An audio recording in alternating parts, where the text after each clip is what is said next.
नमस्कार दोस्तों, एक बार फिर स्वागत है आपके अपने चैनल डिजिटल बड़ा बिजनेस में। दोस्तों, आज सभी का बैंक में अकाउंट ज़रूर होगा। बैंक में अकाउंट होने के साथ-साथ में आज के युग में सबके पास में डेबिट कार्ड और एटीएम कार्ड ज़रूर होगा। इन डेबिट कार्ड और एटीएम कार्ड से कई बार आपने एटीएम में जाकर या फिर ऑनलाइन तरीके से ट्रांज़ैक्शन ज़रूर किए होंगे। कभी आप एटीएम में गए होंगे, कभी आप एम शॉप पे गए होंगे या कहीं दुकान पर जाकर आपने ट्रांज़ैक्शन किए होंगे, ऑनलाइन ट्रांज़ैक्शन किए होंगे और कई बार ऐसा भी मौका आया होगा जब आपके ट्रांज़ैक्शन फ़ेल हुए होंगे। जब आपका ट्रांज़ैक्शन फ़ेल्ड होता है तो एक बड़ी समस्या होती है कि आपको जो फ़ेल्ड हुआ अमाउंट है, उसको वापस करवाने के लिए या तो बैंक में जाकर लिखित शिकायत देनी होती है या फिर ऑनलाइन कस्टमर केयर पर फ़ोन लगाकर आपको कंप्लेंट दर्ज करवानी होती है। और इसके बाद में भी आपका पेमेंट बहुत बार रिटर्न होता है और बहुत बार तो कई दिनों तक भी लग जाते हैं। इसके बाद में भी वह पेमेंट आपका आपके अकाउंट में नहीं आता है। इसके बाद में आपको एक चार्जबैक कंप्लेन करनी होती है। चार्जबैक कंप्लेन करने के बाद में भी कई सालों के बाद में आपका पेमेंट आता है। यानी अगर आपका एक ट्रांज़ैक्शन फ़ेल्ड हुआ है तो आपके पास में बहुत सारी समस्याएँ आने वाली हैं। लेकिन आपको हम आज के इस वीडियो में सूचित करना चाहते हैं कि आपको अब आपके ट्रांज़ैक्शन फ़ेल्ड होने के बाद में चिंता करने की कोई ज़रूरत नहीं है।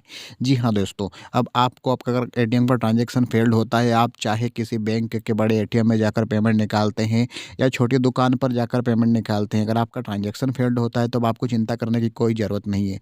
अब आपको बैंक नहीं जाना पड़ेगा, जबकि बैंक अब आपके पास में आएगा। अब आपके ट्रांज़ैक्शन फ़ेल होने के बाद में आपको चिंता करने की ज़रूरत नहीं है।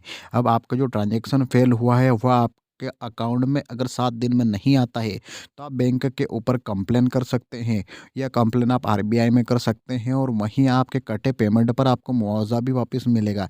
यानी अब आपको आपके ट्रांज़ैक्शन फ़ेल्ड होने पर घबराने की कोई भी ज़रूरत नहीं है। अगर बैंक आपका पैसा आपके अकाउंट में निर्धारित समय में वापस नहीं करता है, तो बैंक के ऊपर आप फ़ाइन भी कर सकते हैं। और यह बात हम आपको नहीं कह रहे हैं, यह बात अब आरबीआई आपको कह रही है। आरबीआई ने एक ऐसा नियम निकाला है जिसके अंदर अगर आपका पेमेंट किसी भी ट्रांज़ैक्शन में एटीएम के अंदर फँसता है, तो वह पेमेंट अब आपको बैंक वापिस करेगी। अगर बैंक वापिस नहीं करती है, तो आप उसके ऊपर कंप्लेन कर सकते हैं और आपका जो भी अमाउंट फ़ेल्ड हुआ है, उसको अगर रिवर्स नहीं करती है, तो आप उसको पर दिन के हिसाब से ₹100 पेनल्टी लगा सकते हैं। जी हाँ दोस्तों, ये बिल्कुल सच है कि अब आपके ट्रांज़ैक्शन का फ़ेल्ड होने के बाद में आपको बैंक जाने की ज़रूरत नहीं पड़ेगी, आपको आवेदन लगाने की ज़रूरत नहीं पड़ेगी। आप तो बस वेट कीजिए, निर्धारित समय निकल जाने के बाद में उस संबंधित बैंक पर कंप्लेंट डालिए। आरबीआई खुद गारंटी लेती है कि वह आपको इस मुआवजे का जो भी पैसा आपका बनता है, आपका ट्रांज़ैक्शन अमाउंट प्लस मुआवज़ा जो भी बनता है, वो आपको दिलाएगी। दोस्तों, आरबीआई के नियम के अनुसार एटीएम ट्रांजैक्शन असफल होने पर बैंक अगर एक निर्धारित समय अवधि के अंदर आपके खाते से डेबिट हुए पैसे को रिवर्स नहीं करता है, तो आपको उनसे हर्जाना मिलने का प्रावधान है। बैंक ने यदि इस तरह का मुआवजा आपको स्वतः नहीं दिया है, तो आप आरबीआई के लोकपाल को complaint management system CMS portal पर शिकायत कर सकते हैं। आरबीआई कहता है, जानकार बनिए, सतर्क बनिए। यानी अगर आपको बैंक यहाँ पर आपके फेल्ड ट्रांज़ैक्शन पर आपको मुआवज़ा नहीं देता है, तो आप इस पोर्टल पर जाकर कंप्लेन कर सकते हैं और आरबीआई खुद आपको आपके जो पेमेंट है, उसका मुआवज़ा दिलवाएगी।